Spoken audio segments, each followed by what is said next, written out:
Hello students, I welcome you all in this video. In this video we are going to learn about SYGC SP, that is secretarial practice, and as you all know that we have completed 8 chapters in SP.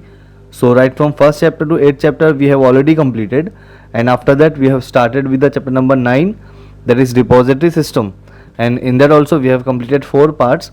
So as you can see here, in part 1 we have discussed about introduction and meaning of repository system, and then in part 2 we have discussed about importance of repository system, in part 3 benefits or advantages of repository system, and then in part 4 we have discussed about a constituents of repository system. So this much we have already completed. अब ये चारों part में जो सबसे important है that is part 1, introduction and meaning of repository system, because यहाँ पे आपका कॉन्सेप्ट भी क्लियर होगा एज वेल एज आपको एग्जाम में जो भी क्वेश्चन पूछेगा, अगर इंपॉर्टेंस या फिर बेनिफिट्स और एडवांटेजेस या फिर कंस्टिट्यूएंट्स या कोई भी क्वेश्चन डिपॉजिटरी सिस्टम पे अगर पूछेगा तो ये वाला पार्ट जो है that is introduction and meaning, ये आपको 100% वहाँ पे लिखना होगा. इसका मतलब ये कि बोर्ड के एग्जाम में आपको introduction and meaning of depository system ये आपको स्टार्टिंग में लिखना ही पड़ेगा. ओके, तो इसको अच्छे से आप गो थ्रू करो, अच्छे से इसको समझने की कोशिश करो. कुछ भी डाउट होता है you can ask me in comment section, और ये सारे वीडियोस आपको चैनल के प्लेलिस्ट में मिल जाएंगे. मैंने प्लेलिस्ट के अंदर चैप्टर वाइज सारे वीडियोस अपलोड किया है, so you can watch all the videos, right.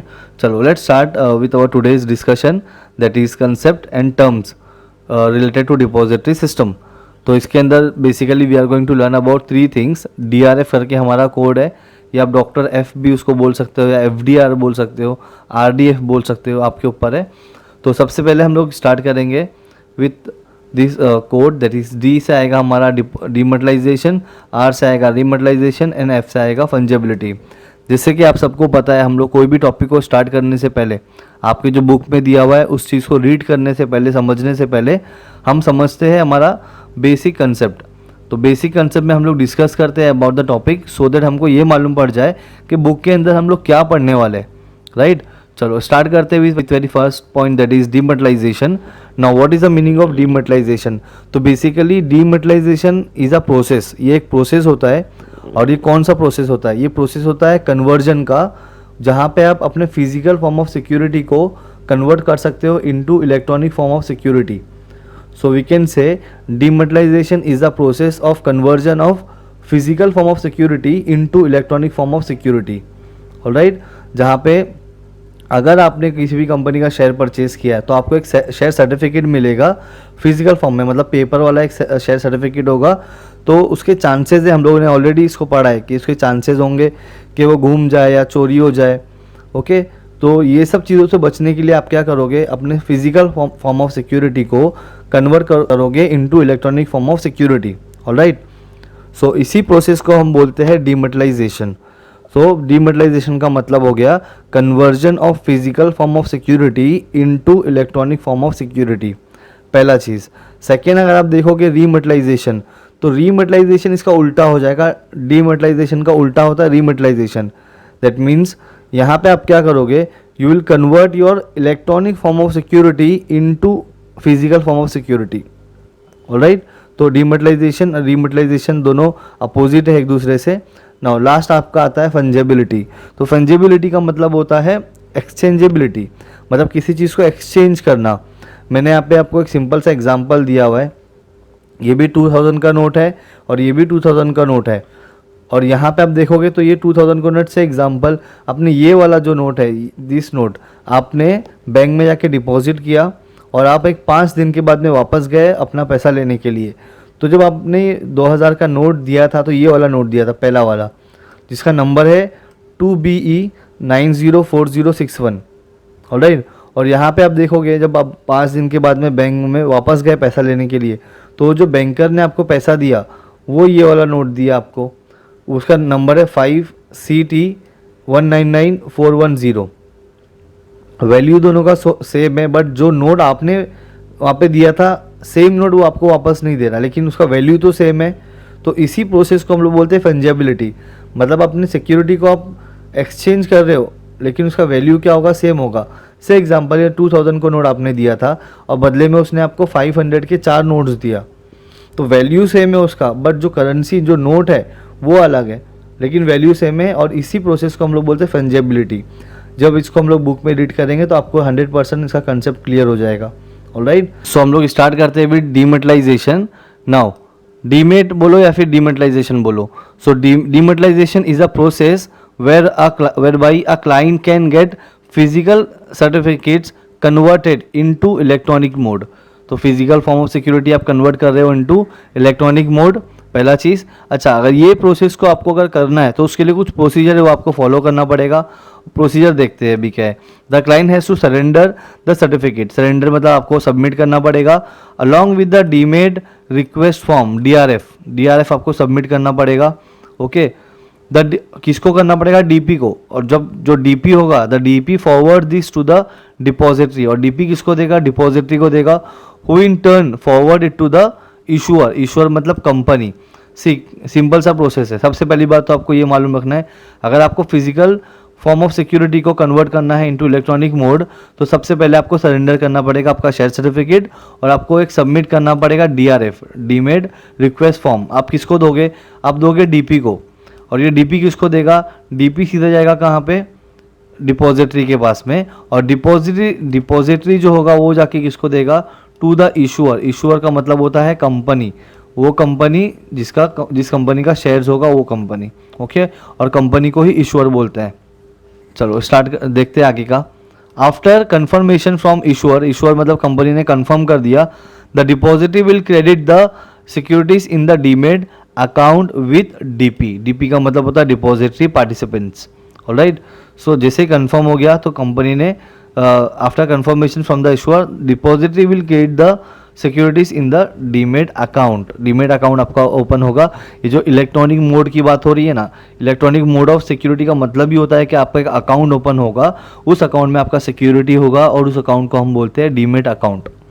Alright, so I hope you understood this part. Dematerialization का बहुत ही सिंपल और बहुत ही ईजी ये आपका एक कंसेप्ट था।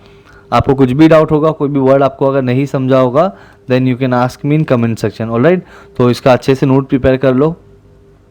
चलो अभी हम लोग आगे बढ़ते हैं और देखते हैं rematerialization. Now what is the meaning of rematerialization? ये है उल्टा डीमेटलाइजेशन का। ओके, चलो इसको भी देख लेते हैं। Rematerialization is the process whereby a client can get his electronic holdings, मतलब डीमेट वाला अकाउंट जो होगा of securities converted into physical certificates. Alright, तो पहले फिजिकल सर्टिफिकेट से किस में गया था? इलेक्ट्रॉनिक में। अब इलेक्ट्रॉनिक से किस में आ रहा है? फिजिकल में। तो इसको हम बोलते हैं रीमेटलाइजेशन। ऑलराइट, चलो ये पॉइंट हो गया। अब आगे देखते हैं। The client has to give return request in the form of RRF. RRF मतलब remat request form to the DP. Same चीज़, जैसे वहाँ पे आपको शेयर सर्टिफिकेट और डीआरएफ ये सबमिट करना पड़ रहा था, यहाँ पे सिर्फ आपको RRF remat request form submit करना पड़ेगा टू द डीपी। अच्छा, यहाँ पे शेयर सर्टिफिकेट क्यों नहीं है? क्योंकि ये आपका शेयर जो है ये आपका फिजिकल सिक्योरिटी नहीं है, यहाँ पे आपका already electronic mode of security है, आपका डीमेट अकाउंट ओपन है। और जिसका डीमेट अकाउंट ओपन होता है उनको शेयर सर्टिफिकेट नहीं मिलता है, क्योंकि आपका शेयर का जो एविडेंस होता है वही आपका अकाउंट है। तो यहाँ पे शेयर सर्टिफिकेट की ज़रूरत नहीं होती है। इसके लिए यहाँ पे कुछ सबमिट नहीं करना पड़ा, जस्ट आपको एक फॉर्म देना पड़ रहा है जिसको हम लोग बोलते हैं RRF, that is remat request form. Submit करना पड़ेगा डीपी को। आगे अब डीपी क्या करेगा? देखो, द डीपी यानी depository participants forward the RRF to issuer. Issuer मतलब कंपनी एंड द डिपॉजिटरी। तो डीपी किसको देने वाला है? डीपी देगा टू द इशूअर और डीपी देगा टू द डिपॉजिटरी। आपका जो फॉर्म होगा ये इनको सबमिट करेगा। इसके बाद में क्या होगा? द इशूअर मतलब कंपनी क्या करेगा? Prints the certificates and send them to the client and simultaneously confirm the acceptance of remat request to the depository. तो रीमेट रिक्वेस्ट फॉर्म को एक्सेप्ट कर लेगा और साथ में उसके लिए एक शेयर सर्टिफिकेट बनाएगा, क्योंकि अभी आपका सिक्योरिटी किस में होने वाला है? फिजिकल फॉर्म में होने वाला है। इस वजह से वो लोग आपको एक शेयर सर्टिफिकेट बनाकर देंगे। ऑलराइट, चलो आगे। The depository via the DP debits account of the client with those securities। तो आपका जो अकाउंट होगा डीमेट अकाउंट वहाँ से डेबिट हो जाएगा, मतलब वहाँ से आपकी सिक्योरिटी खत्म हो जाएगी और अभी आपको कहाँ पे सिक्योरिटी मिल जाएगी? फिजिकल फॉर्म में। मतलब आपको डीमेट अकाउंट के बदले में एक शेयर सर्टिफिकेट मिल जाएगा पेपर वाला। ऑलराइट, तो ये था आपका रीमेटलाइजेशन। सो आई होप ये वाला पार्ट भी आपको समझा होगा। कुछ भी डाउट होगा, कोई वर्ड नहीं समझा होगा, then you can ask me in comment section. और अब हम लोग स्टार्ट करते हैं फंजेबिलिटी। ओके, ये फंजेबिलिटी जो है ये एट द सेम टाइम बहुत इजी एंड सिंपल कॉन्सेप्ट है। नाम से ऐसा लगता है कि बहुत डिफिकल्ट होगा, बट ऐसा कुछ है नहीं। चलो स्टार्ट करते हैं हम लोग। In financial terms fungibility means the state of being interchangeable, मतलब आप किसी चीज़ को इंटरनली चेंज कर रहे हो। Okay, some financial assets are fungible while some are not fungible. कुछ असेट जो होते हैं वो फंजिबल होते हैं और कुछ जो होते हैं वो फंजिबल नहीं होते हैं। ऑलराइट, चलो देखते हैं आगे। Example, land is not fungible as every unit of land has its unique quality which adds to और रिड्यूस इट्स वैल्यू। मतलब आपका जो ज़मीन होता है उसको आप एक्सचेंज नहीं कर सकते हो ना, बिकॉज अगर आपका मान लो कि आपका अगर जो ज़मीन है, जो लैंड है वो मुंबई में है, और आप मुंबई में जितना आपकी जगह है वो आप किसी विलेज के गांव से एक्सचेंज नहीं कर सकते हो, क्योंकि यहाँ पे लैंड का वैल्यू अलग है और वहाँ पे लैंड का वैल्यू अलग होगा। स्क्वायर फीट के हिसाब से प्राइस होता है, मतलब डिपेंड सिटी में है कि गांव में। हमको पता है गांव में घर सस्ते मिलते हैं, बट सिटी में घर महंगे मिलते हैं, कॉस्टली होते हैं। तो यहाँ पे जो लैंड है, जो ज़मीन है, इसका वैल्यू अलग अलग है। साइज़ में सेम होगा, अगर वो 1 एकड़ होगा गांव में तो ये भी 1 एकड़ है मुंबई में, ये एक्सचेंज करोगे आप, लेकिन दोनों का वैल्यू क्या होगा, अलग अलग होगा। ऑलराइट, चलो आई होप यू अंडरस्टूड। आगे देखते हैं। Currency note is fungible. ये करेंसी नोट जो होती है वो फंजिबल होती है। लैंड फंजिबल नहीं होता है, लेकिन करेंसी नोट फंजिबल होती है। कैसे? As there is no difference between 2 currency notes of the same value. मतलब 2000 का अगर नोट है आपके पास, उसके नंबर्स अलग अलग होंगे चलेगा, बट उसका वैल्यू तो सेम होगा। अगर 2000 की जगह पे आपको 4 नोट मिलेगा 500 का, तब भी 500 का वैल्यू 2000 रुपीज़ ही होगा। नोट्स अलग अलग होगा चलेगा, बट उसका वैल्यू सेम होगा। और जिसका वैल्यू सेम होता है और आप एक्सचेंज करते हो, उसी प्रोसेस को हम लोग बोलते हैं फंजेबिलिटी, उसी चीज़ को हम बोलते हैं फंजेबिलिटी। ऑलराइट, चलो सो कंटिन्यू करते हैं आगे। Similarly securities issued by the same company of the same class have the same value no matter who owns them. मतलब कंपनी ने जो सिक्योरिटी शेयर्स को जो इशू किया है उसका वैल्यू सेम है। एक शेयर अगर 10 रुपये का है, कंपनी ने 1 लाख शेयर इशू किया, तो सारे 1 लाख के शेयर्स का हर एक शेयर का वैल्यू 10 रुपया ही होगा। ऑलराइट, इसी को बोलते हैं हम लोग फंजेबिलिटी। आगे, the securities held in demat और इलेक्ट्रॉनिक फॉर्म आर फंजिबल। तो हर एक सिक्योरिटी का आपका वैल्यू जो होता है वो सेम होता है डीमेट अकाउंट में। Alright, they are interchangeable, substitutable and can not be distinguish from each other. तो दोनों को आप डिस्टिंग्विश नहीं कर सकते हो, बिल्कुल सेम टू सेम आपका सिक्योरिटी होगा आपके डीमेट अकाउंट में। ऑलराइट, चलो securities bear no notable features like distinctive number, certificate number और फोलियो नंबर।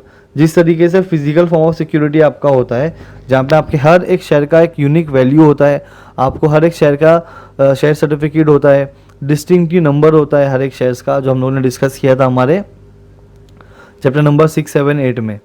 ऑलराइट, सो यही आपका फंजेबिलिटी। इसमें इतना कुछ कॉम्प्लिकेशंस है ही नहीं, बहुत ही सिंपल है। बस आपको समझना है चीज़ों को, डिमेटलाइजेशन क्या होता है, रीमेटलाइजेशन क्या होता है, एंड फंजेबिलिटी क्या होता है, and then you can write by your own. एक बार आपको समझ में आ जाएगा, then you can easily write this answer. Alright, चलो I hope you understood today's discussion students. आपको कुछ भी डाउट होगा, कोई भी चीज़ आपको अगर नहीं समझ में आई होगी, then you can ask me in comment section. Till then, thank you very much all, take care.